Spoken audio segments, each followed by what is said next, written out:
নমস্কাৰ বন্ধু বান্ধৱীসকল আমাৰ ইউটিউব চেনেলটোলৈ পুনৰ আকৌ এবাৰ স্বাগতম জনাইছোঁ নতুন এটা ৰেচিপি ভিডিঅ'লৈ।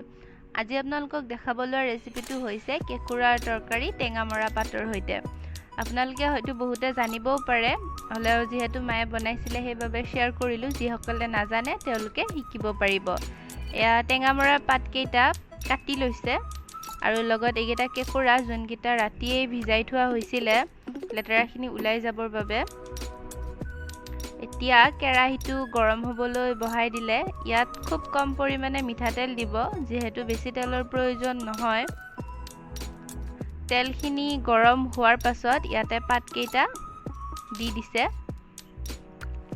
আপোনালোকে ইচ্ছা কৰিলে কেঁকুৰাকেইটা বইল কৰিও ল'ব পাৰে, কিন্তু বইল নকৰিলে খাই বেছি ভাল লাগে।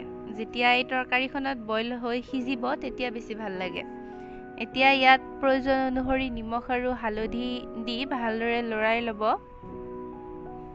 যাতে গোটেইখিনি মিহলি হৈ যায় ধুনীয়াকৈ। তাৰ পাছত ঢাকনিৰে ঢাকি দিব। কিছু সময় পিছত ঢাকনখন আঁতৰাই দেখিব যে পাতখিনিৰ পৰা পানী ওলাইছে আৰু পাতখিনি একদম সিজি গৈছে। কিছু সময় ভালদৰে এইখিনি লৰাই দিব এই ধৰণে। তাৰ পাছত ইয়াতে গৰম পানী দি দিব। পানী অলপ বেছিকৈ দিব, যিহেতু কেঁকুৰাকেইটা কেঁচা আছে, সিজিব লাগিব সেইবাবে।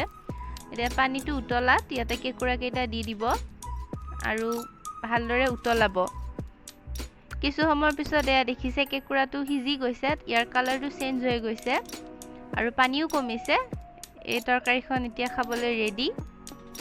আশা কৰিছোঁ আপোনালোকে আজি ৰেচিপিটো চাই ভাল পালে। যদি ভাল পালে তেনেহ'লে প্লিজ লাইক শ্বেয়াৰ কৰিব আৰু মোৰ চেনেলত যদি নতুন হয় তেনেহ'লে প্লিজ মোৰ চেনেলটো ছাবস্ক্ৰাইব কৰি দিব। ধন্যবাদ।